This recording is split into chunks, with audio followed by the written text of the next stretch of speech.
Shambho Hare.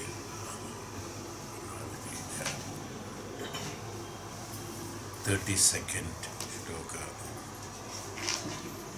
UDDHAVA GEETA.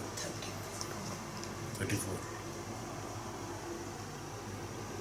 Bhagavan Vacha, asanas and all is done. 32, 33 together. That is done. 34, sorry. Session 32. 34th shloka.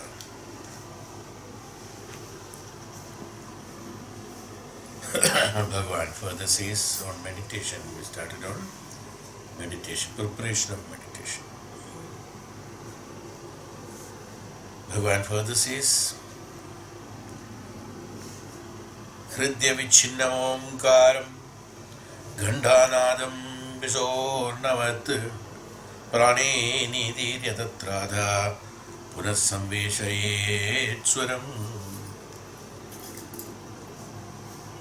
Hridya vicchinnam omkaram, like the syllable om,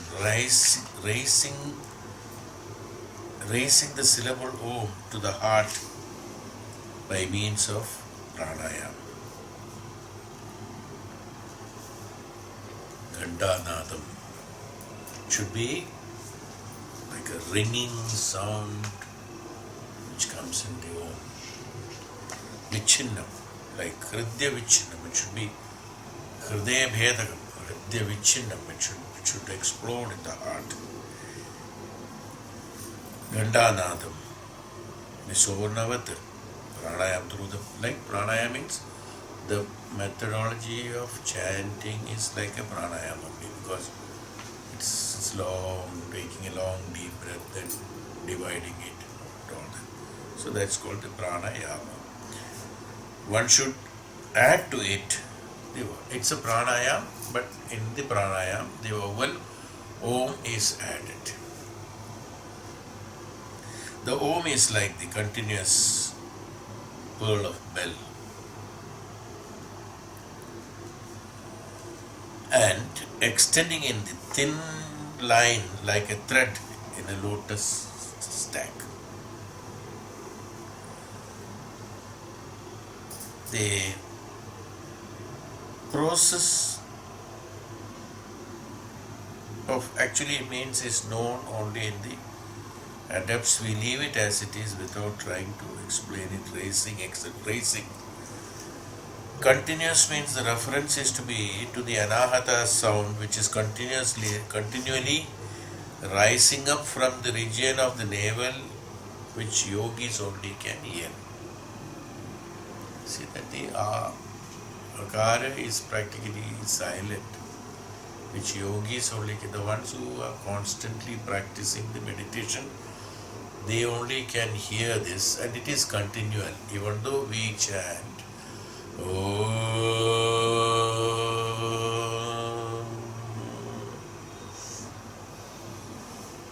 it's going on, this vibration. Before it is subsiding, so even though the external ear is listening to two ohms, whereas a yogi feels it is continuous. That should be the impact of chanting, the way of chanting of om, not too distant, not too close. The close also it's not continuous. Om, om, om. That also cannot be done, because there has to be that echo, has to subside. When it is subsiding, then the other one starts. So it becomes continuous. That's why they call it as continual. And the akaram being the silent from the, because they say from the nabi, the omkara should rising from the nabi to the heart and the throat, and then it comes out. The whole nervous system, the sushumna, so Ida, Pingala, everything gets highly vibrated on. And when we are chanting, one has to have the feeling of continuity of it. These are prior to meditation, these things have to be done so that your system is absolutely ready for meditation. So it's like a pranayama only. taking a pranayam.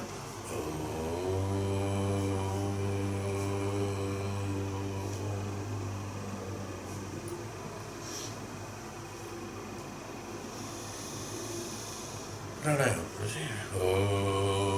So it's a pranayam. So in the pranayam you are adding the syllable of the Om because it is the pranava which is constant and it is constantly going on, as we have explained earlier also. This sound is constantly going on in the atmosphere, constantly going on in the universe, which is not audible because of the level of the capacity of the eardrums to listen is not there because of the capacity is low and this is beyond that. So we are unable to sound, but it is constantly being there. We are only adding to it and we are only synchronizing us with that. When you chant constantly, this chanting of Om has become very insistent on the mantras as well as others, because by constant chanting of Om, our system gets synchronized with that Om which is already existing there. When we synchronize with the Prakriti, with the nature, the meditation is easier and every behavioral habitual functions becomes much easier because you are already synchronized with the pranava. So that constant practice with the right methodology of chanting, not the way one likes, and at the particular times, there are times, but those times when you chant constantly, our inner Prakriti, inner nature, Swabhava, gets synchronized with the Swabhava of the Prakriti, which is the ultimate, and it helps us in connecting with the Prakriti because it becomes one. The internal sound as well as the external sound becomes same. So you will find, after some time you will find, you chant about 10 times, then you go into meditation, one will experience that chanting is going on, constantly going on. Why? Because the one who has already synchronized, you have started with it and then synchronized with it, and you will find that that is because you have become a part of it. So it is going on, not in you, it is in the universe. You become the part of it. Are you getting the substance what I am speaking about? So you, when you become that, then you become that vibrational frequency. So it becomes continual. Evam pranavasam yuktam pranameva samabhyaset dashagritva striva trishavanam masadarvam jidanila. Thus one should practice the pranayama coupled with Om 10 times, thrice daily he says, but we were telling 21 times, morning and evening, mornings and before the sunrise and at the sunset. 21 times, but here he is telling even in the mid-afternoon when the sun is straight above the head also can chant. Within a month one will then control the prana. He says it takes about a month to, if you constantly practice in the right manner, to ultimately start feeling that synchronization, sense of synchronization. Very regularly and in the systematic manner, this has to be controlled. Evam pranavasamyuktam pranameva. So see, you are synchronizing you with the prana. The prana which is there inside you, which is pravaha, which is flowing inside you, you are feeling the prana now only within inside. Whenever you speak, whenever you chant, whenever you chant Om or whenever you sing, what happens is that you only feel the vibrations inside. You see, so you are feeling the prana inside only. The prana is not only inside. The prana is actually flowing from outside and going out. It is not staying inside you. It is only flowing. It is not an organ which stays inside you, and it cannot be held by you by any method. No, you cannot hold it and lock it. No, it's not possible. It cannot be held by you. Held in the sense for some time. Yes, hold it in the sense that is only you are trapping it inside. That's all for some time. But you see, but you can't hold it too long, and it has to come out. because the system is that which is a constant flow. You see, like when there's a flowing water, you can create a bridge. Okay, no problem. You can create a dam there. You see, a binding of that can be done, but either it overflows or it breaks the dam and goes off. You see, this happens because of the pressure. The same way, the flow is the prana is constant. Prana is not temporal, concerning only to the physical body. When it stops flowing into the body and out of the body, which is constant, when this system stops, then only we say the prana has gone. That means the element of the prana that was flowing to the body has stopped. Doesn't mean that the prana is not there. Prana is there. The element has stopped here flowing. You see, this happens. When the wind direction changes, you don't feel the breeze at one point. It's not that the breeze is not there, breeze is there. You don't feel it. Same way. So thus the prana. So synchronizing you with the universal prana. Your prana synchronizing with the universal prana. These are all methodology for meditation. Which if they don't do it, they'll be only assuming that they are doing meditation. That's all. We have in different ways, we have explained ourselves, when to chant Om and then be calm and concentrate and feel that and all that. We said different small technical differences may be there, but ultimately the substance is same only. You can practice in different manners. Different people say in different ways. That doesn't matter. It's okay, perfectly all right. So he says that you should practice the chanting of Om. Has been insisting. You should chant 3 times a day, he says. According to Swamiji here, 3 times a day he has to do that, like what we explained, like there should be a constant ringing inside. You should start feeling the ringing from here. You should start feeling that. Then only you have come to that level. Otherwise it's only an external sound you are making, that's all. That has got no benefit on you. You should start feeling that inside. The Om chanting constantly going. After that also, it's constantly going on. Then gradually it vanishes because your consciousness is no more attached to the sound alone. It goes beyond that. See, next step. First you become conscious of it. Everything we become conscious of it, then we become not conscious of it. The consciousness of that has to go. The meditation itself is that, what we said is that what? Renunciation. Remember, what is meditation? Renunciation of those attachments, whatever is there. Anything that is coming to your mind is an attachment. You understand? And renunciation of that is called meditation. Initially we are conscious of our body. We are, when we start chanting Om, we are only concentrating on Om and we have attached ourselves to the Om and we became Om. Okay. Now, after some time, we have to pronounce the Om. Go to the next step. Then, the next step has to be renounced and then go to the next step. This is what the meditation. Ultimately, there is nothing which you are attached to because your mind itself has got diluted.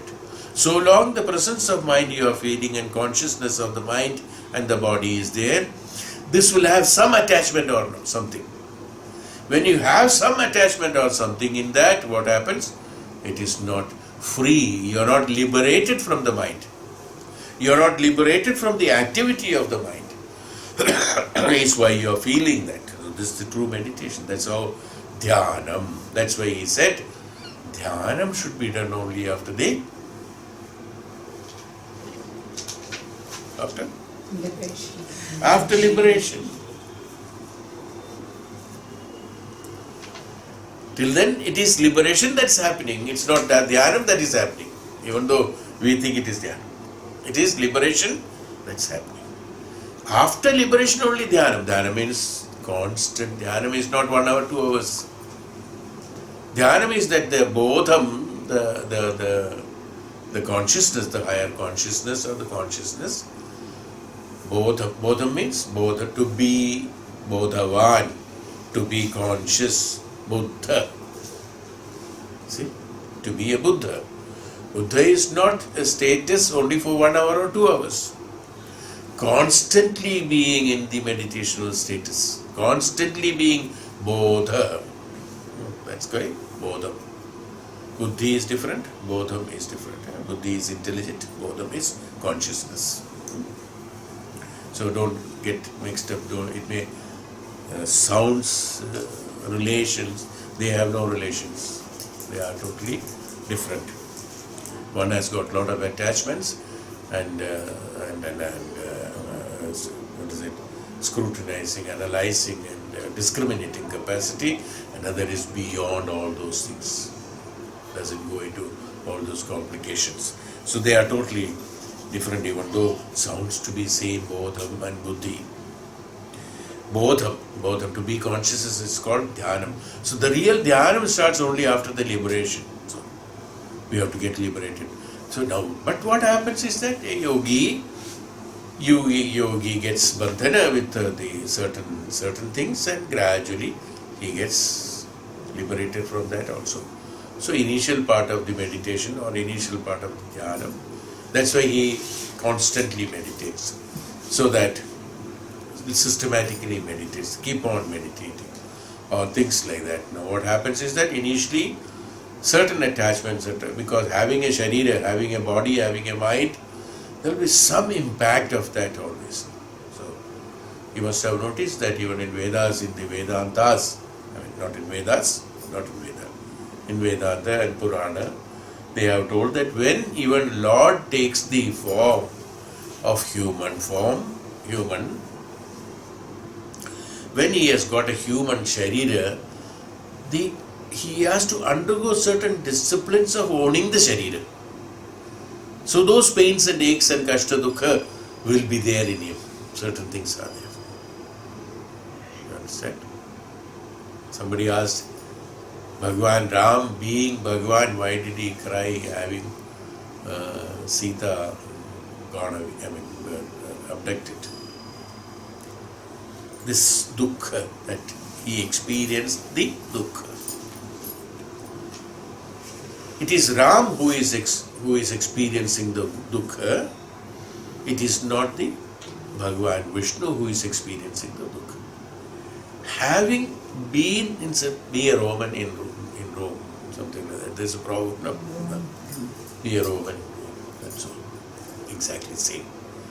You have to undergo. Now you are walking on Calcutta streets, a person who has come from some other country where it was more cleaner and more orderly and systematic and things like that. By saying that there it is orderly, there it is clean, there it is no pit holes, there is no potholes, nothing will work. Here you have to behave like this. There is no other way. You have to be careful. You cannot claim anything other than that. This is what is there. Same way, the potholes of the human being has to be experienced when the human sharira has been adopted even by Bhagwan. Is what is that. So the discipline of being there has to be there. Certain amount of things will be there. So having been in the sharira, but it will be gradually, it will become limited. In a yogi, in a tapasvi, in a maharshi, he who constantly being in the meditation, most 99.9999% he will be absolutely on the dhyanam at all times. But there may be a 0.0001% which is there. So to eliminate that, he again goes into meditation. And he renounces that 0.000% when he is meditating, when he is doing in the renunciation process. So this renunciation process will continue quite long. Even after attaining the absolute dhyanam, he also goes into some amount of renunciation once in a while because of the pattern of the sharira and mana. When he is not in contact with anything, that's why the tapasvis and maharishis, they keep away from all the crowd and he is alone. By that, lot of help he gets, because he is not associated with any of the people around or things like that, ideas, talking, things like that. So what happens? He's able to consistently be there for months together. Till the time, even then again the nature is there, it will influence him in some way or other. There's a flower he'll get attracted to. Immediately he'll go into meditation and remove that attraction from him. He has to be absolutely isolated from all that. This isolation process is called the preparation of jnana. Is called the liberation. Liberation from everything. Karma mukti constantly goes on. So long the sharira is there, constantly goes on, unless one is like Adi Shankaracharya or Yogananda or somebody like that, Ramana Maharshi, who even after having the body also, they are in a position to detach themselves within a fraction of a second. They are there. They are there, they are here, they are there, they are here. Being here with the sharira, his consciousness is not. What happens? For us also, when we get used to a certain way of living, or certain climatical conditions, certain things, we don't get affected by the other things very easily, is it not? Yeah. One who has lived in a North Pole, cold, for him, the winter in Calcutta will be warm actually. He is not getting affected, whereas you and me must be wearing a shawl and things like that. But for him it is not necessary. What happens? He is used, his system is get acclimatized by the environments there. Same way the mind also get acclimatized by the methodology of the transformation that has already been taken place in him. Gradually what happens? It changes into to be in the dhyana sthiti only. Even though he is eating, he is talking, but he is in dhyana. But he is talking. What happens? He is able to control the one which is an external form and the internal form. That means the higher consciousness and the lower consciousness. He is able to control them being in the higher consciousness. This constant practice brings into him. This is the ultimate. When that brings into him, then there is no more attraction that takes place to his mind. The mind doesn't get activated by that. He is always in the higher consciousness. He is always in the till such time, this renunciation process will continue. After reaching that time, when the renunciation is not there, then even though it may appear to us that it is like us, a normal person, talking and eating and all that, or breathing and all that, but what happens? He is in a different plane. He is altogether in a different plane. This can be felt by the great yogis who had been constantly practicing, because they get into that system of habitual, constant, this is called constant being into that meditation or being in the dhyana. When constantly being in the dhyana, he becomes that dhyanam. That's all. Then there is no more going back once it is there. Because once one who travels towards the highest consciousness and remain there, there is no more coming back to lower consciousness. Even though the lower consciousness may appear to be present in the higher consciousness, they will not come back to lower consciousness alone.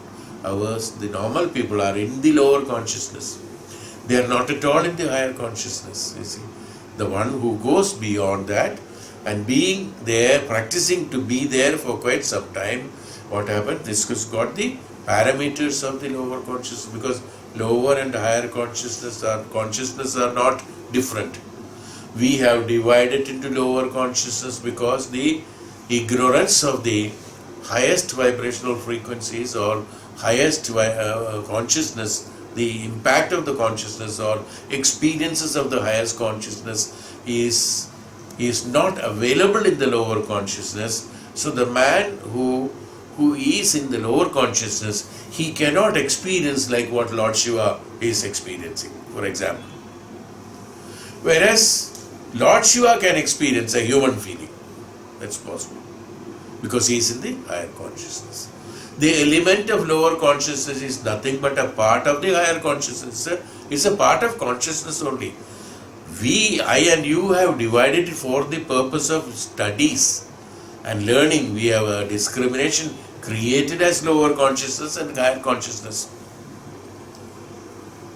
Otherwise, this demarcation in the science, this demarcation is not there. This demarcation is what? Habitual demarcation. It's an illusionary demarcation. We say Bhumi Akasha. What is it? It's an illusionary demarcation. The Bhumi is in Akasha. It's in the space. I always say that, you see. Where is the Bhumi standing? When you take the whole thing, universe, then only you know that the Bhumi is in the space, in the Akasha. Where is Akasha? You got? Same way. Consciousness is only that. But what happened for us, in order to get our minds used to those terms, we said Bhumi is low, down, Akasha is up. Absolutely wrong. But it is necessary, because that's the methodology to teach one's mind in order to do that. Same way, the lower consciousness and higher consciousness is also an illusionary demarcated bifurcation of the total consciousness. That's why everything is a consciousness only. Right? Yes. So what happens? The behavioral pattern of the human is also consciousness. But this can be known only for a person who has acquired the highest consciousness. That means the ultimate consciousness, or the complete consciousness, if I can put it that way, complete consciousness. Today what happens is that we have only sedimental consciousness, which is only infiltrated down below, which has got the lower nature of behavioral pattern. Why? Because why lower nature? Why we call it as lower nature? Because in the lower nature, what we call it as low, inferior. What we call it as inferior? It's an inferior quality of the consciousness, the part of consciousness. Why? Because in each and everything you get attracted. Each and everything you get sad. Each and everything you get angry. In each and everything you get jealous. What happened? It's a lower nature of the consciousness. Even though it is all there in the consciousness, totality, but they are all, what happens? These are all what, they are all those sediments. When you filter something, what happens? 2 liters of milk, if you pass through your sieve, okay. Sieve, 1 gram of sediments. It's not. Now, the people who are living in the lower consciousness are living in the 1 gram. Higher consciousness is what? 2 liters. You got it? Something like that. Yeah? That's why I said sediments in the consciousness, you see. And when this is mixed in the 2 liters, are you able to identify? No. Is it not there? It is there. The one who is in the 2 liters are able to experience this 1 gram. 1 gram can never experience 2 liters. Can it? Never. Impossible. He remains as a sediment only. This is the... You're getting it? This is how the demarcation of the lower consciousness and it's a very crude method of... we have to analyze it, you see. This is the analysis of that. Well, this demarcation cannot be identified. You call me, where is lower consciousness? At what meter height the higher consciousness begins? It's not possible, no? Because sediments are all mixed together. When you remove all the sediments, filter it through, then only you are in the higher consciousness, or you mix it so that so 1 drop of sea, ocean, so much of water is there. 1 drop of ink or 1 drop of poison even. doesn't mean how many liters of garbage or poisonous chemical factories waters are being flown into the sea. How many years? Thousands of years. Right. Over and above, some ships also come and sink into that with all sorts of unwanted things. It can be garbage, it can be oil, it can be this, it can be that. Whatever happens, ultimately you take that water and take to analysis in the laboratory, properties are same, no change. Right. What happened? A man who is in the highest consciousness, when it is reaching there, anything that is going inside gets diluted into that consciousness, highest consciousness. Right? So even if a negativity goes to the sannyasi, tapasvi, jnani, it goes into him and it turns into consciousness. It's no poison. Huh? Poison goes. Bhagavan Shiv drank poison. They said. Huh? What happened?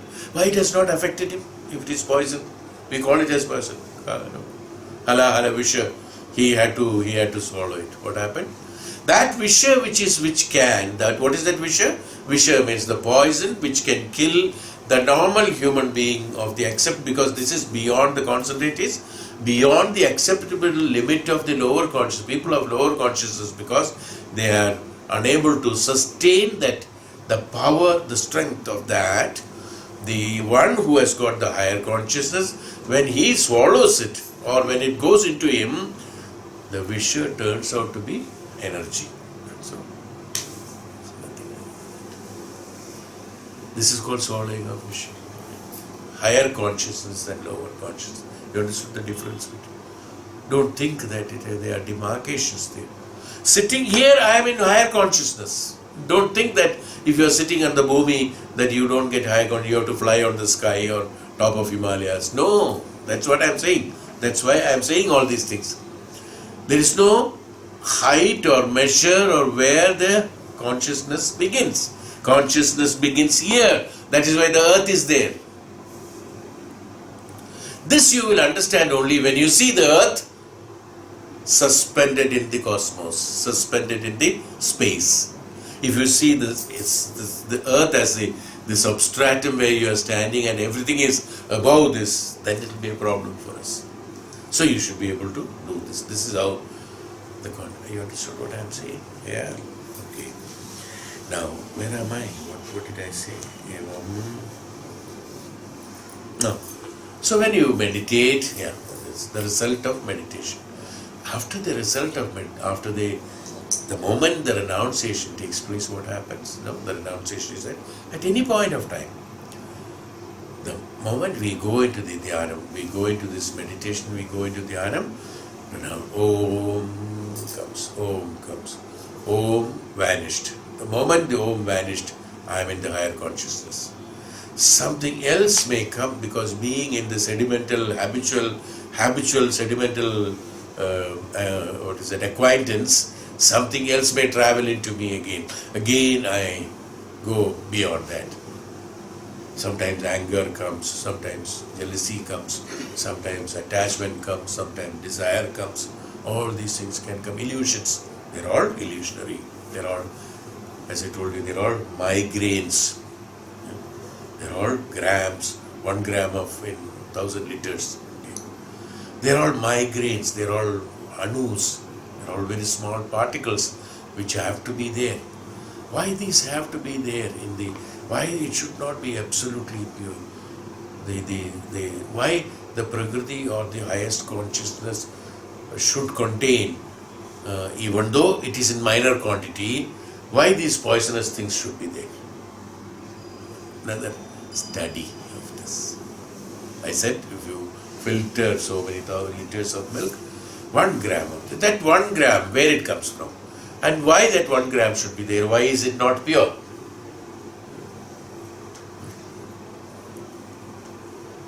Why is it not pure? What is called purity, why it is not pure? Why these emotions, why these things should be there? Because in order to keep now, Balance in the universe. no, there is no balancing. If it is balancing, it has to be equal or considerably equal. It is not balancing. No need of balancing. For purity, no balancing is required. Purity is purity. These are there. These need not be there. Absolutely right. Is it necessary to be there? It is not necessary to be there. Then why are they there? They are there. Why they are there?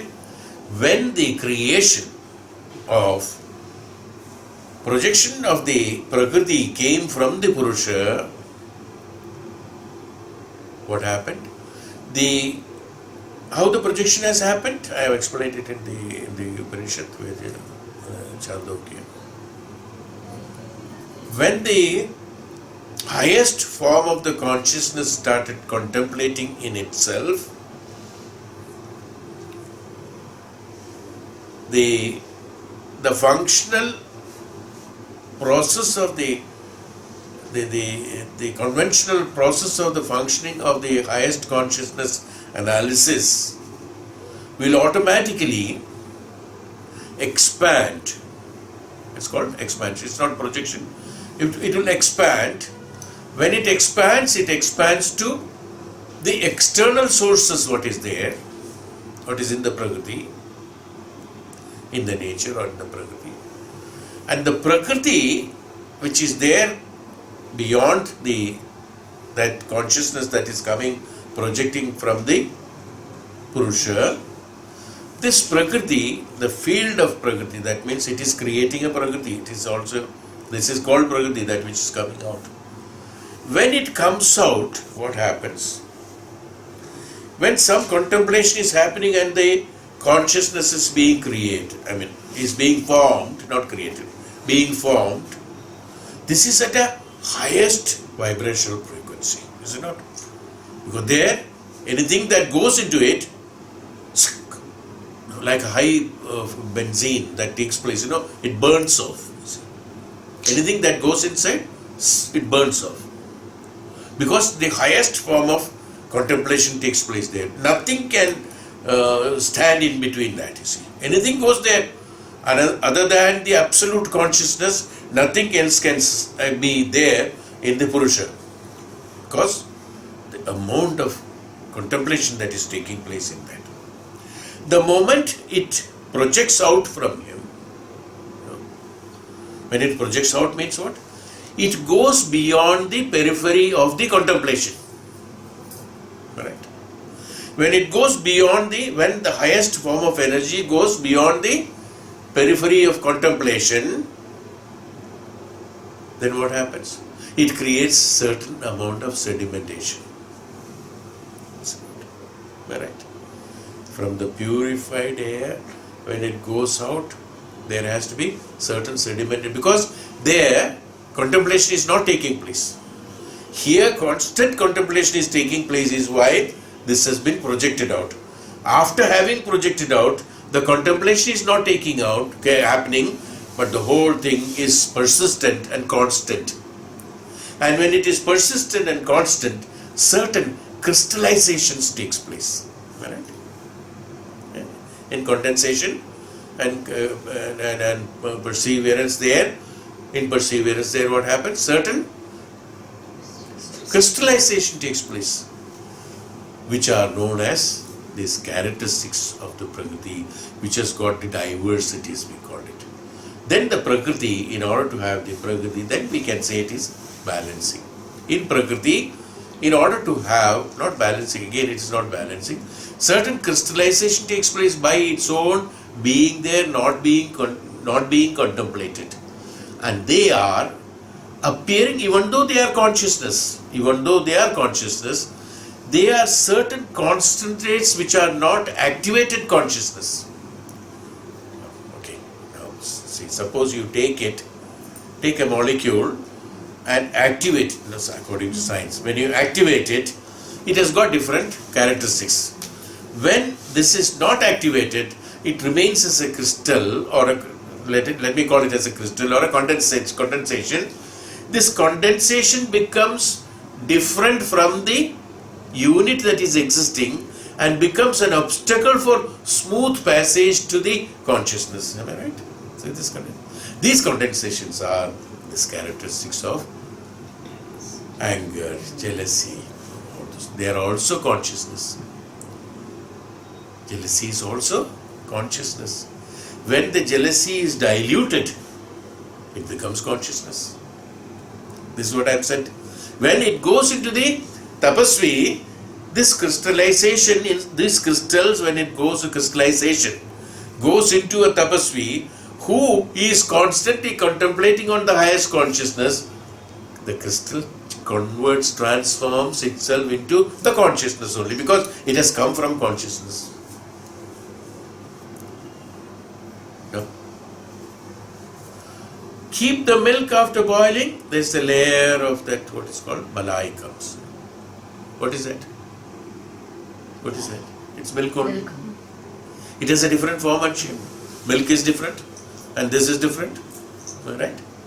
You understood? Why? In the milk, in the heating process of heating, what happens? This was not aware why the milk which is kacha or which is fresh, if you keep it, the layer doesn't come. Why it's not coming? Status is same. Now what happened? I have contemplated on that. Boiled. Whatever sediments that was there, it's all mixed up and boiled and mixed up together. Now I cannot make out the malai in the milk when it is boiling. After boiling, then what happened? You bring it out to a different status, where the contemplation is not taking place. Crystallization has taken place. This crystallization. Am I right? Now what happened? That's an obstacle. Anything drop on that, it will not go to the milk, it will stay on top of it. It's an obstacle. What is that? These are the things. Now if I dilute it again in some method or other, it again becomes the milk only, because the property of the malai is nothing but milk. Property of anger, jealousy, tapas, everything is nothing but consciousness, but only thing, it has to be transformed into the diluted into the consciousness. That's why when jealousy is diluted into consciousness, it becomes absolute consciousness and understanding. How can you dilute jealousy? By way of knowledge, understanding, by way of tapasya, by way of knowledge. Say that, what is the use of having jealousy? I am having everything what I am supposed to have. They are having everything what they are supposed to have. Why should I have jealousy on something? I should not feel that I do not have, because when I feel I do not have something, when others have that, then only I feel jealous. Whatever is necessary for me, I have. Whatever is necessary for others, they have. Everything is in the universe. Everything is meant for execution of karmas. Once this contemplation takes place, understanding takes place, the malai again becomes the milk. The crystallization of the habitual, these negativities have become the transformation of taking place into positivity, because everything has come from here only. Everything has come from that only. That's why we say everything that you have is in the Prakriti. Now what happens? You are using malai for making rasagulla or something. Now what happened? You start having only that. You enjoy it. So you multiply your anger, your jealousy, your this only. From that the milk is left out. Something like that. This is the difference. That is why it is all there in the Prakriti. It is there. But the crystallization of, due to constant contemplation or energizing, contemplation in the sense, keeping the knowledge or keeping the understanding constant and firm is called contemplation. Nothing other than that. Once you know it, once you have fixed it, once you believed it, once you saw it, once you experienced it, that is the truth. Once it is established, then no other thing will go into it in order to negate it. Anything that is going there will get negated and will become that. Okay. Right? You got it? This is called the lower consciousness. So the lower consciousness, where it has come from? It has come from the higher consciousness only. So the consciousness is only one. Technically speaking, consciousness is only one. But for the purpose of studies, we have to talk about the sedimentation. Is it not? Because it is there. It's visible. It is there. So we call it as lower consciousness and higher consciousness. The purpose of meditation, the purpose of renunciation, or purpose of constant practicing of renunciation of these are known as the contemplation. That means constantly you are boiling them. Tapasya, tapaha, tapa. At the highest temperature, you are boiling your anger, you are boiling your jealousy, you are boiling the negativity, you are boiling everything, and it turns out to be the highest knowledge. The anger becomes the knowledge. Jealousy becomes the knowledge. They are crystallization of the consciousness only. They are knowledges. Why it has happened, when it is diluted, why the anger is taking place. It is because my discontentment of the knowledge, acceptability of my own thoughts in order to impose on execution of my own karmas makes me deprived of executing it and extracting the results out of it, is making me angry. Got it? Is why we get angry.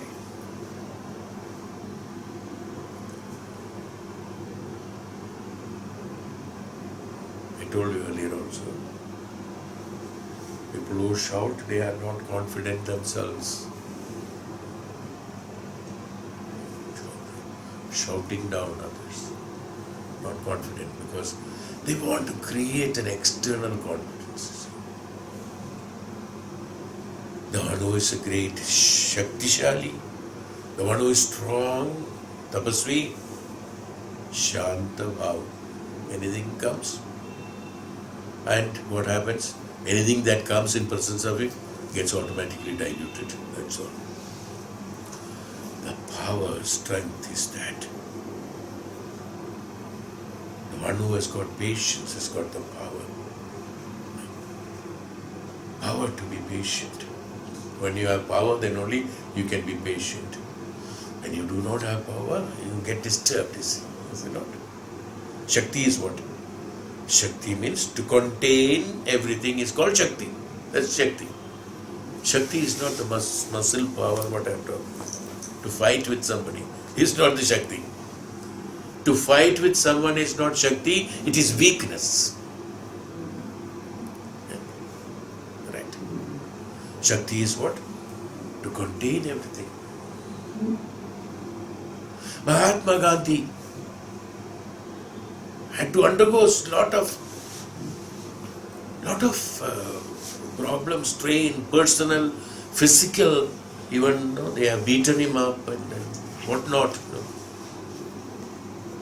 But because of his strength, what's his strength? The puny little man who doesn't have any calories in his body. No, so what is it? We should learn from him how to reduce. No? Oh yes, we cannot get beatings from that British fellow. Other than that, we can do everything else. No? Mud bath and all. Okay. Whatever it is, see, look at his strength. He, a man, little puny little man, old man who has the enormous strength, people scared of him. Is it not? How you got it? How he could lead the country, how he could lead the people, face those people who were ruling us those days, very powerful, with guns and lathis, brutal. They tried their best, but he withstood. Why? Strength. What I am trying to tell you is explaining about the strength. Strength is to contain. That's why they said, Chama Purusha Lakshanam. In Shastras, they said, Chama Purusha Lakshanam. The one who has got the tremendous amount of Kshama. Kshama is not that suppressing. Today, many people, they are habitual of not expressing it. Inside, they will be boiling it. I would have killed that fellow if I had little strength. And yes, externally smile. Inside is boiling. That is not Kshama. Inside itself, there should not be any. That comes. This is Kshama. Kshama, Purusha Lakshana. Purusha means not, Purusha is not a gender. Puro iti Purusha. Pauro iti Purusha. The one, whether it is a woman or a human being. Purusha. Kshama. So that's called the, we were talking about the highest consciousness because we wanted to talk about the renunciation, because we were talking about the meditation, because we were talking about the liberation. Now we came back. Okay. So chanting of Om, he said, in order to renounce that where I have started, renounce that Om also at one point of time. That's the beginning. After that something else will come, that has to be renounced. You understood now the whole process, how, where you will reach and how you will reach and what is the process and what is the purpose and what is the truth behind it. They are not illusions. What I explained to you now, they are not imaginations, they are not illusions, they are all with facts and figures. Only thing we have not experienced it, so we do not know the values of it or the enjoyment or the pleasure or the happiness of it. That's all. That's the difference. That has to be experienced. Unless that is experienced, anubhava, if that anubhava is not there, you will not be able to have it, that learned it. Till then, it is only in the arena of the awareness, that's all. That's far, little far from you. It has not affected you so far. It's only seeing things.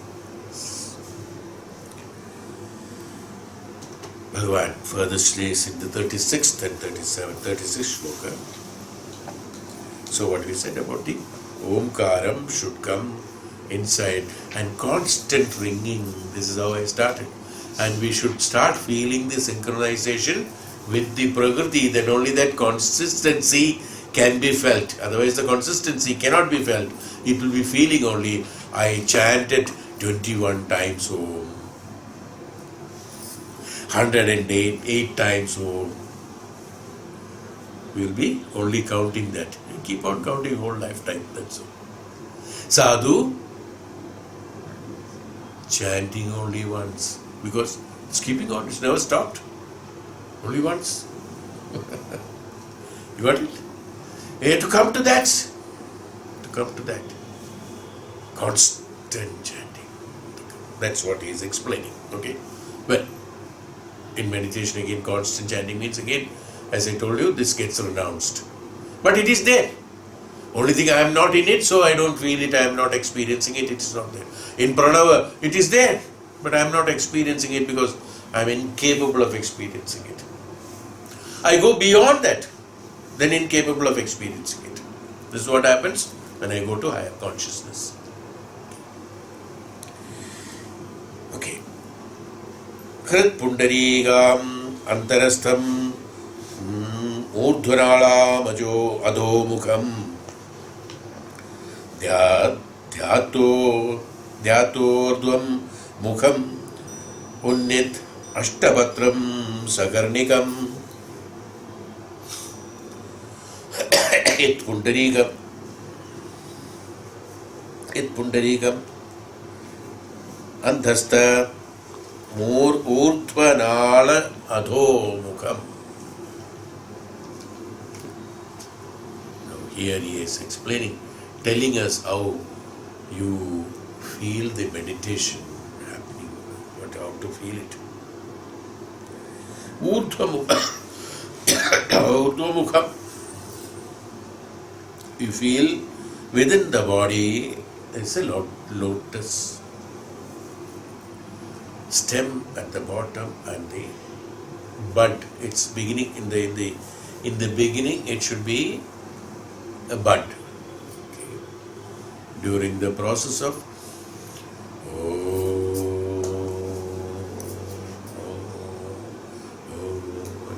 When the constant breathing of Om, takes place, when it is synchronized with the Prakriti, even though you may not be physically chanting, it's constantly going on.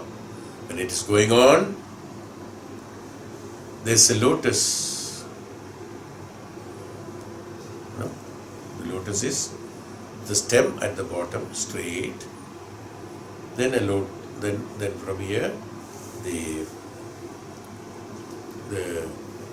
bud takes and goes like this. The whole thing from here to here is a lotus with a stem. Gradually start meditating. What happens? This lotus flowers, opens. Stem and other things are forgotten. Then only the bloomed status of the flower remains. This is the next step. Okay, that's what is happening. Within the body there is a lotus of the heart with its stack above, pointed below, with 8 petals and a pericap. This is what is explained. The number of petals we have explained in our chakras and meditation. You all remember that? 4, 8 and 12 and things like that. 2 and 1000.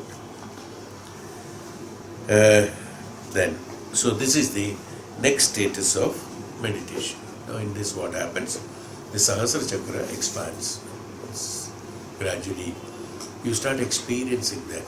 The bud which is there, which is automatically expanding. Not imagining, it should happen. Okay. Maybe initially one has to Karnikayam Nase Suryamovam Agni Uttarottaram Bhakni Madhye Smaret Rupam Mamai Tattvathana Mangalam. It's not exactly I was telling. Gradually one after another vanishing. Om has vanished, lotus has come. Okay, now after the lotus has come, what happened? See, this is where we are taking. This we have already done in my own way. We have told you how to do it. We started with the certain meditations and we gradually picked up towards that. Here there are simpler ways there. Karnikayam Nasedu. So one should meditate on the inverted with the flower upwards and opened and in the pericap. Now after this one is open and the pericap, that middle, this one is there. In that, what you should see? You should see the sun glowing. Okay. Now, right. Brightness of the sun. You see? In the brightness of the sun. There will be brightness of sun. Then what happens? In that brightness of the sun, the moon comes into it. Yes. Soma, initially, Surya, Soma. Soma goes, can you see Soma separate now? Can you see moon separate inside that? No. The Soma has come and gone into this and again bright only, the Surya. Surya, Soma, Agni, Uttarottamam. On that, Agni has come. Gone into it. Again the Prakash. Now whether it is Surya, Chandra or the Soma or the Agni, everything is bright light. It has come all together. What happens? This then why not we see only bright light in the beginning? This is what he said. Diluting then the crystallization has a process, so that you reach from the lower consciousness to higher consciousness. These are methods experimented and experienced by the great knowledgeable people. Through that, your mind is taken gradually towards that. You see the Surya Prakasham first, then you can see the moon, which is lesser that power. It comes and goes into that, becomes the same power, it doesn't diminish. Then the Agni comes inside that, gain the same power. Now what happens? the sun, moon and the fire, one within the other. Everything has gone. That means each layer of, what happens? Each layer of renunciation. Sun has renounced, sun and moon together has come. It's not sun, sun and moon together. Sun and moon together has gone, Agni has come. Okay, renunciation. Process of renunciation takes place in this method by diluting them through how? Through the knowledge, not illusion. Yes, not ignorance. Oh, because so and so has told, let me think the Surya is there and the moon has diluted into it. Agni. And after that you will feel sleepy immediately. If you are imagining what happens, Agni has come, then Agni has put me down. That's all. Nothing else happens. Finished. No. What happens? We have to have the DHYANAM. What is DHYANAM? Knowledge has to be there. Upanishadic knowledge has to be there. That I am renouncing it. So what you are doing it? You are renouncing the Surya, the status of Surya. Then the next status is, I have incorporated Surya and Chandra together. Then the Surya Chandra has gone, and then Surya Chandra Agni has come in contact. So, as I told you, one goes, the other comes. The coming of the other should be automatic. The going will get, going is where? Going into diluting into the next one. When the fire comes, the Surya and Chandra gets diluted into the fire. So what is remaining? Only fire remaining. What happened the previous ones? Got diluted. Decrystallization has taken place according to our explanations. Right? You come to 1, 2, 3, 4th stage. You come to 4th stage already. Then comes what? Then Bhagavan says, no, that's not enough. After you have seen the light, that is also a fiction. He says, what is all that? These are all methodology to decentralize, centralizing you from the decentralization to centralizing you towards the Brahman. From various things to one. So one by one you are renouncing. All this happens only after the liberation. What is that? Attachment, desire, those basic emotional factors. Then only this happens, okay? That we already told. After the liberation, DHYANAM comes, we said. So you should understand that. Remember. So in between, don't think of all those things. Now the lotus, what is that? One within the other. Now in the fire, what happened? The fourth one is fire. In the fire again, one should reflect the following form of mind, which is good for meditation. So what happened? In the fire, in the middle of fire, the God standing, okay, or the Guru standing, or the whichever form and shape you are praying to, or the highest form you believe is the highest form of consciousness. We believe God is the highest form of the consciousness, is it not? That's what he is explaining here. Okay, so he prescribes that God is the highest form of the highest consciousness. So what happens? We are the representative or the personification of the highest consciousness in the form of God should be seen. So here, since it is Bhagavatam and it is being based on the story of Krishna, and since it is the samvada between Uddhava and Krishna, instead of placing someone else, he being the incarnation of the Lord, he is telling that the form of me should be seen there. The me is not Krishna as an individual. Number of times I tell the same thing because every time I want to remind your mind. Krishna is not an individual. Vishnu is not an individual. It is the Jnanam, it is Brahman, it is consciousness. Okay? But in the form of different forms. So whether you see Lord Shiva, whether you see Lord Krishna, whether you see Lord Vishnu, whether you see Brahma, whether it is Devi is the whatever it is. No, whichever form you like, you can see, no problem. Because your mind should accept that it is the highest consciousness, not inferior to anything in the universe. That is the highest form. Okay. Somebody sees the Guru now, many others now. Well, those examples are there that we'll tell later. Others I'll again deviate from that. There are few examples that we'll talk about later. Here he says the form of mind.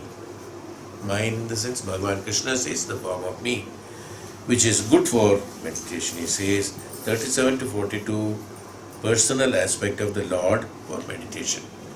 Personal aspect of the Lord for meditation. That's all.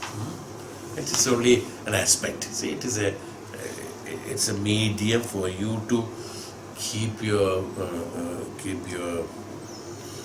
busy mind tied and occupied with that.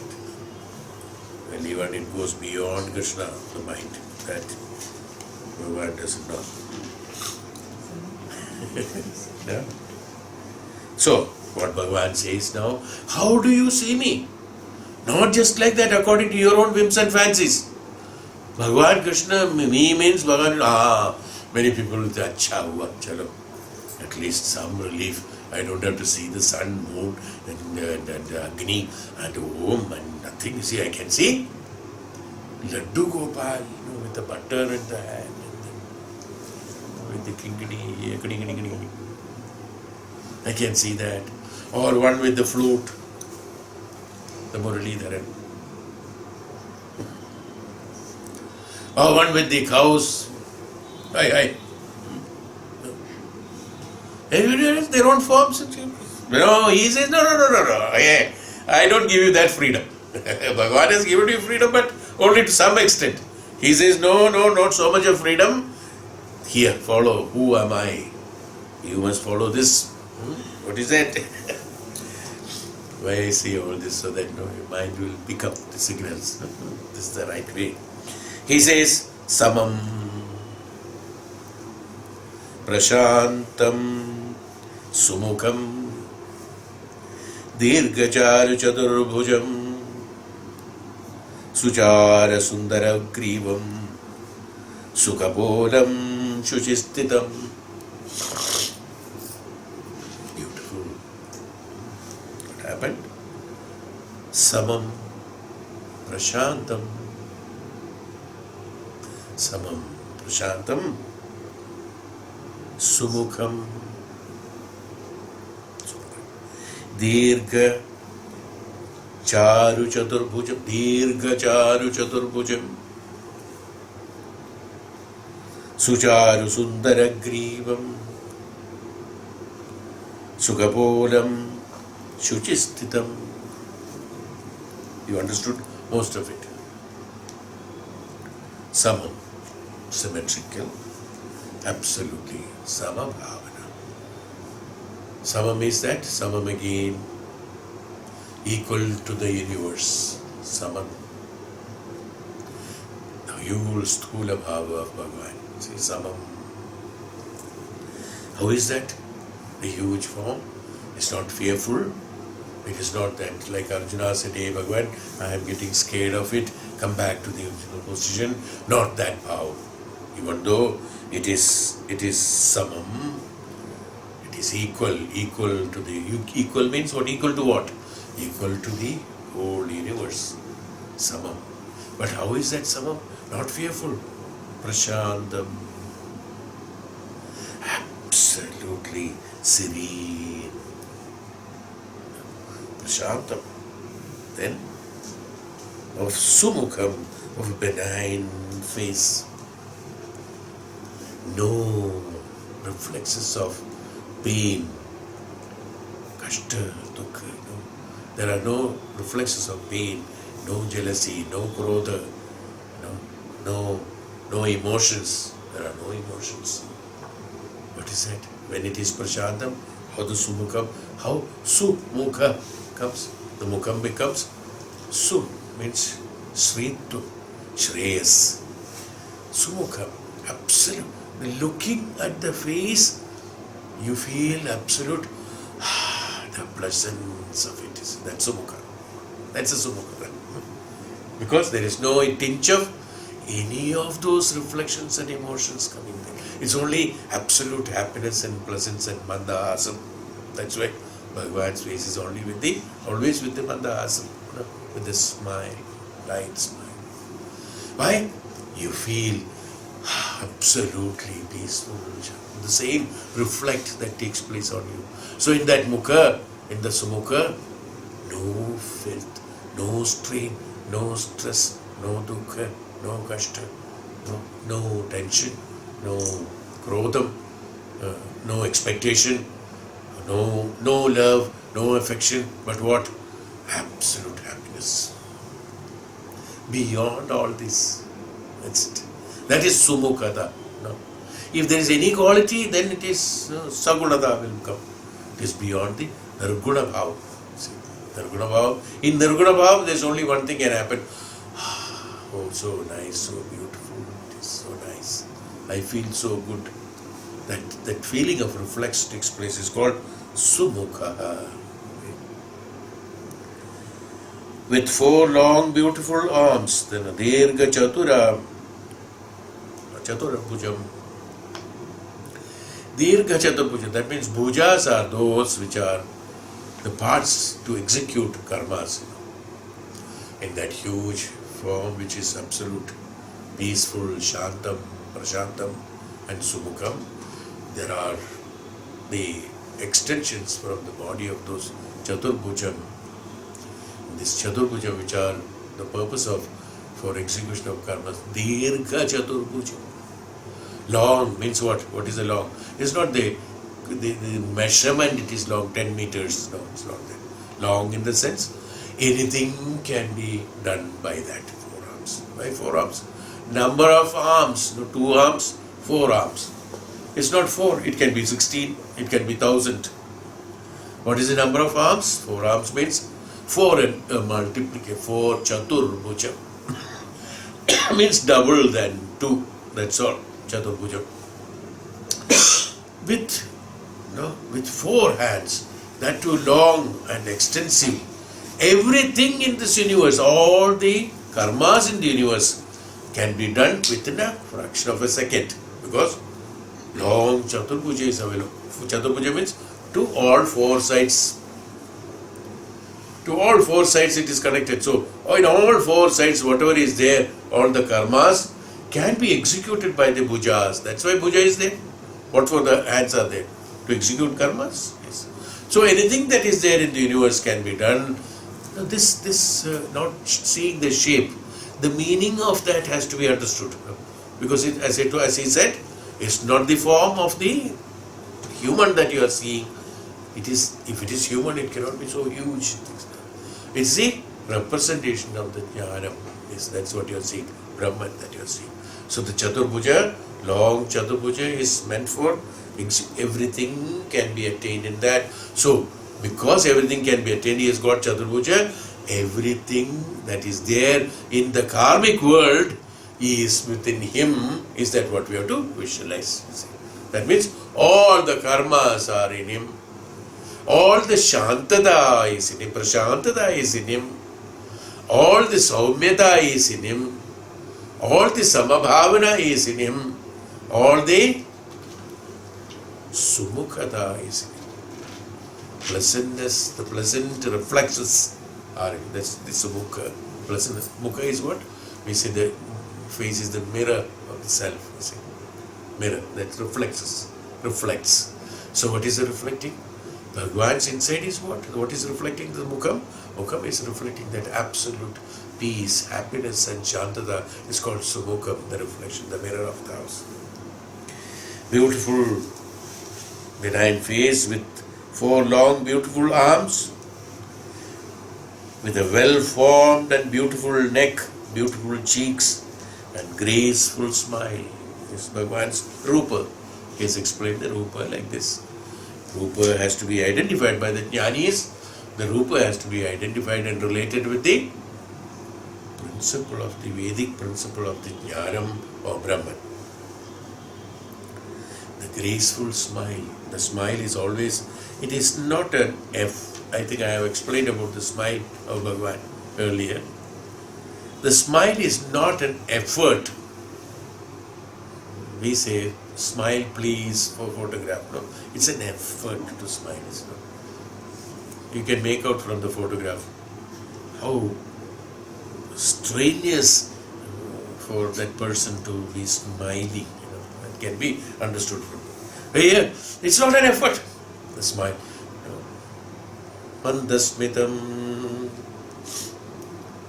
Mandasmitam is what? It's the facial muscles automatically expands. Of course, when you physically explain, when the mind is happy, the facial muscles automatically expands itself, and a constant smile on the lips you will find it is a smile. You will think it is a smile, it is there, but there is no effort being done. Without an effort, this is existing because he is absolute pleasant inside. So Mandasmitam is constant, and as I told you, the Mandasmitam is not with an effort again. When the Jnanam is complete in him, when there are no desires, when there are no attachments, when there are no other, as we said about the attachment, the bandhanam and the sorrows, bandhanam and the worries or the dukkham is not there, attachments are not there. When it is not there, what happens? The whole universe is in him. When the whole universe is in him, everything is in him. These are all, these dukkha, bandhana all get, as I told you, these are all sediments. They get diluted into that big universe. The whole universe is inside him. That happiness, that pleasance, what happens? Then that Mandasmitam automatically is there. So that face, with that Mandasmitam of complete contentment. When you have the Mandasmitam, when there is a complete contentment, it's not.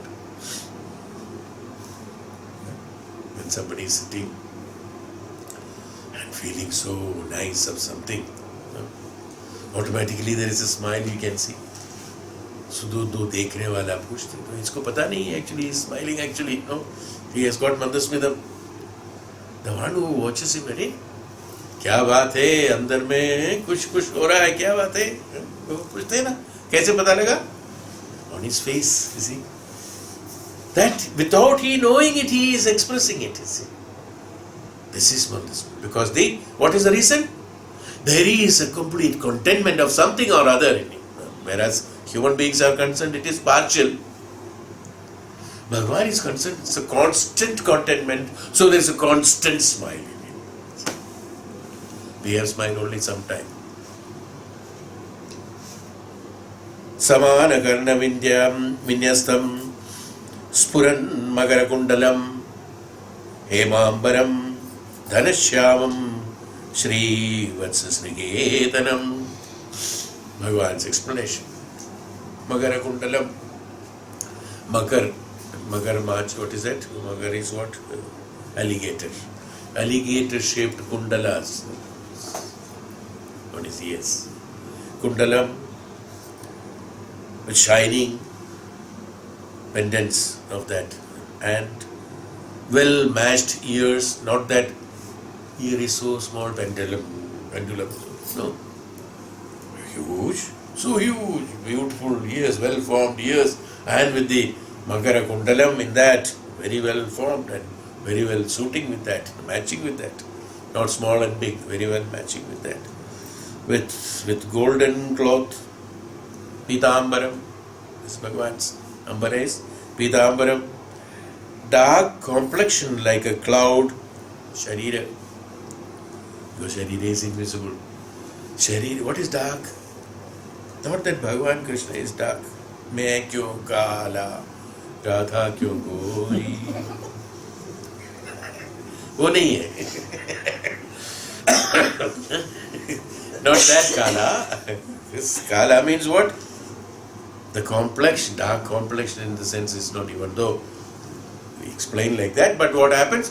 The darkness means explanation is that in darkness what you see? Can't see anything. So dark means what?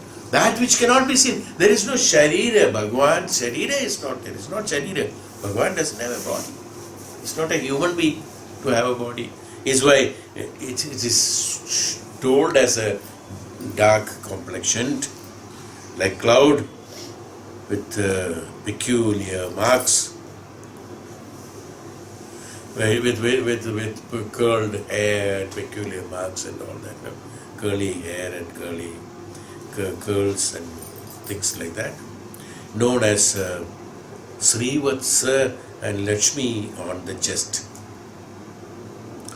Srivatsam, that there's a pendant and Srivatsa with lot of symbols on that Srivatsa, and Lakshmi on that. Lakshmi is that again.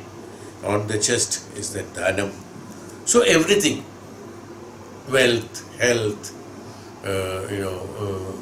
contentment, everything is, this is the meaning of it actually, that these are all ornaments, what you call Abhushanam.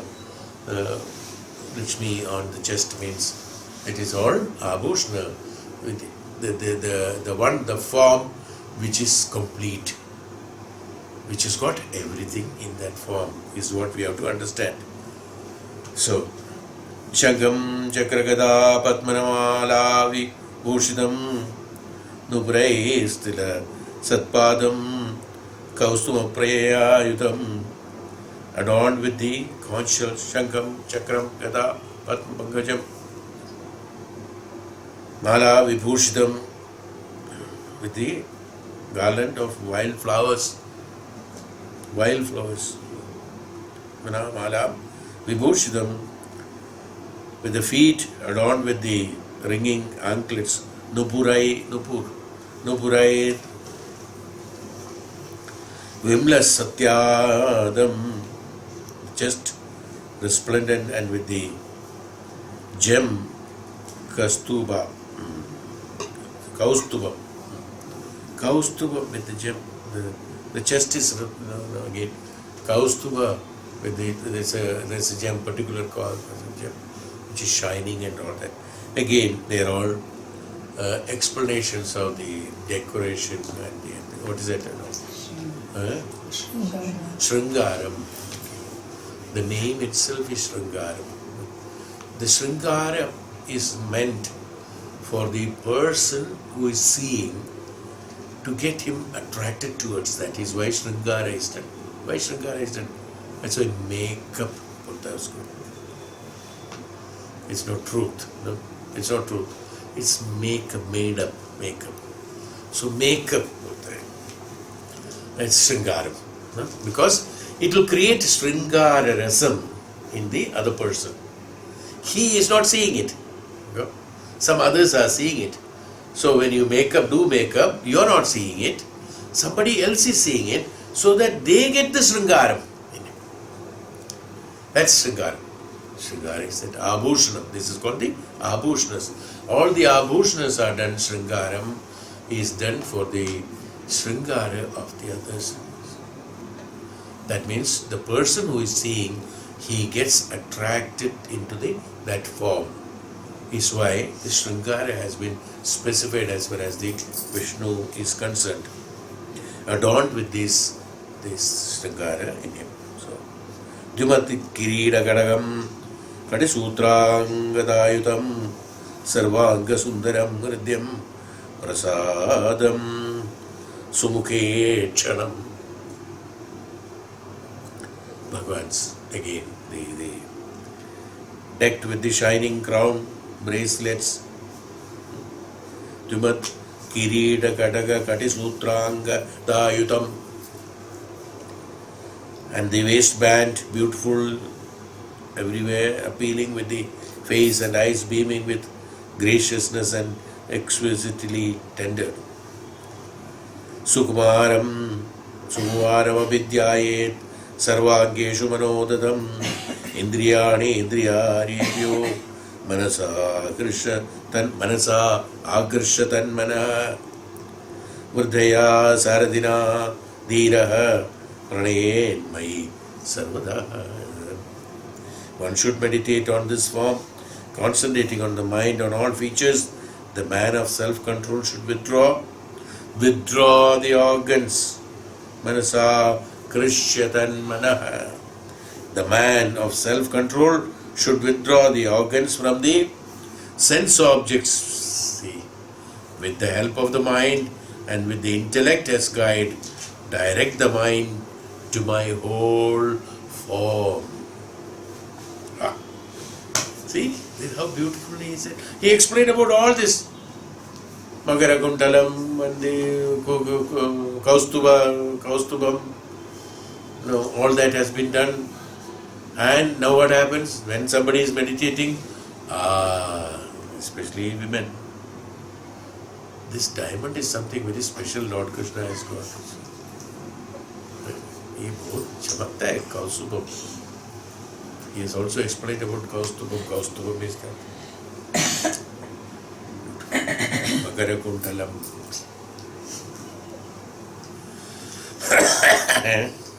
They will get attracted to that. All this beautiful Sringara, beautiful Akara, beautiful, absolutely wonderful, everything is beautiful, very attractive. Bhagavan says, no, come on now, finished, over. He says, no. The man of self-control. So what happens? Why this Sringara has been created? As I told you, Sringara is to create attraction for the others into it. Now, this Sringara, as we said about, first we said about the Omkaram and then vanishing, then we said about Surya Chandra Agni, then we said Bhagavan's Rupam, the Rupam of Bhagavan inside that, in the middle of that, that middle Rupa should be like this, is what he is telling, is it not? That Rupa what you are seeing. Now in this Rupa, he has added all this Sringara and this, so that you get attracted to Sringara first. Why? Because your habit means the human being's mind gets attracted to this material, objective attractions, is why Sringara has been specified for Bhagavan. Not that Bhagavan likes all these things. It's not that Bhagavan has to put on all these things in order to impress upon others. And that's why I told you, makeup is done for whom? For others. So, if makeup is done for others, if Sringara is done for others, does God need?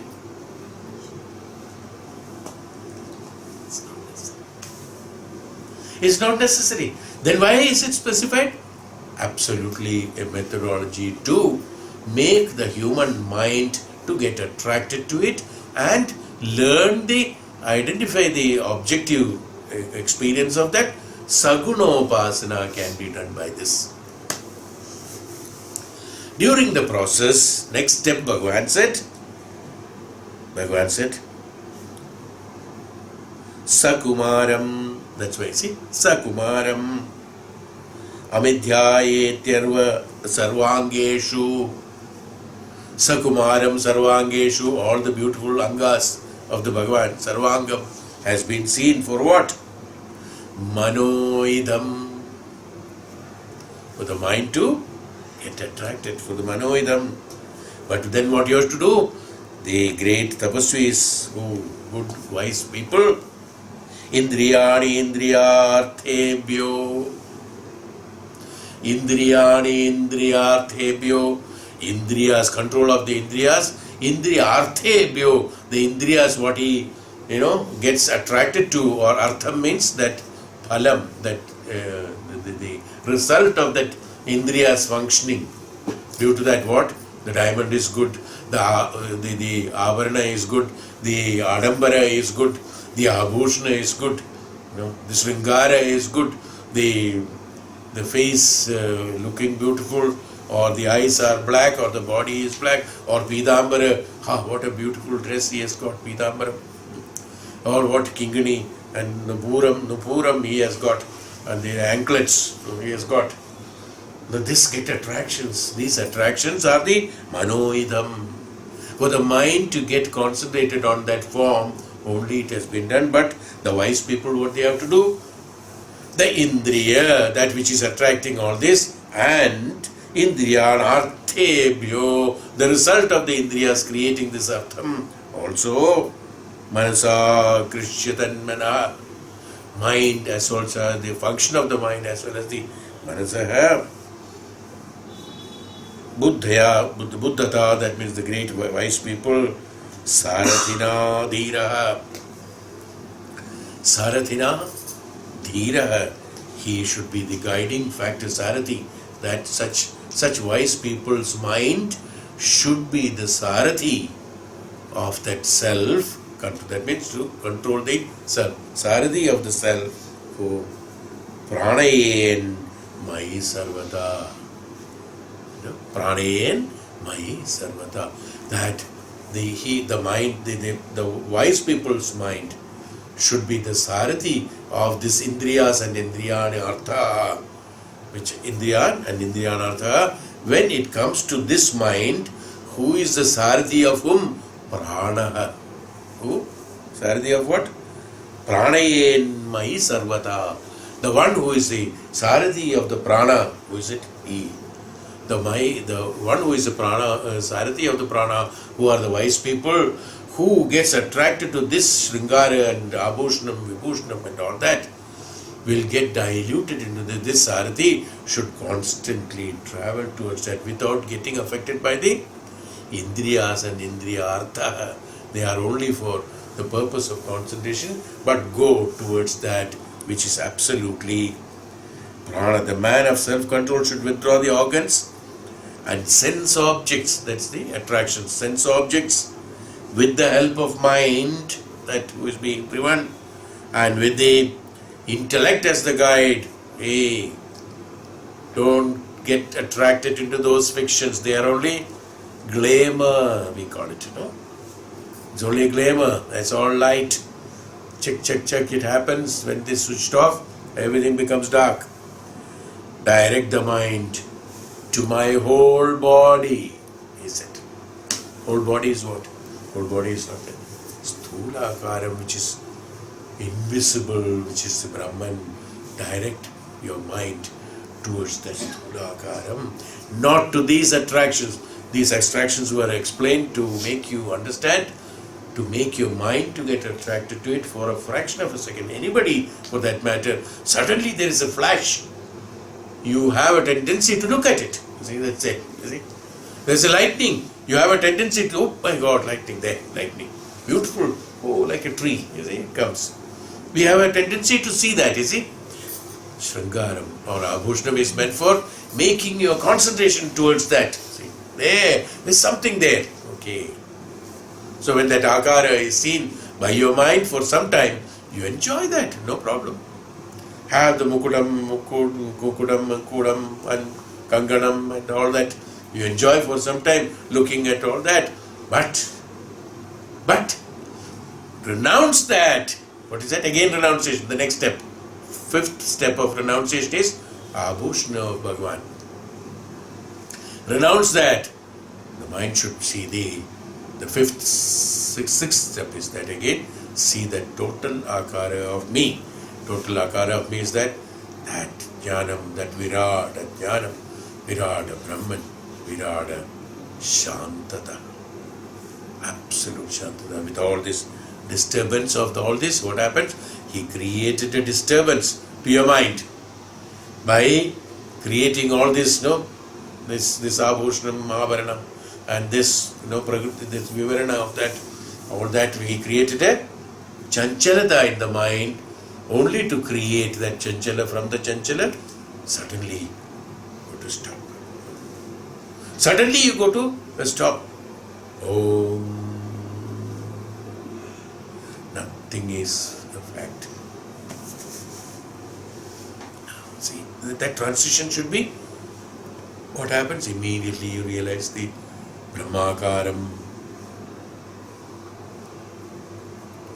You must come to that status. Children play, they run. Statue. That kind of state. What is a statue? Don't even think their statue, children play, is only physical body. See, you're able to do it. Somebody standing like that. Statue. Here, mind, statue of the mind. Go to that. What happens after the agitation of the mind, after the enjoyment of the mind of the objective experiences, suddenly it comes to the subjective experience, it becomes absolutely serene and silent and peaceful. This is the technique of it. Okay.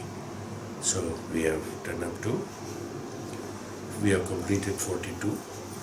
We will continue this, it's not yet finished. 43 will be the next one.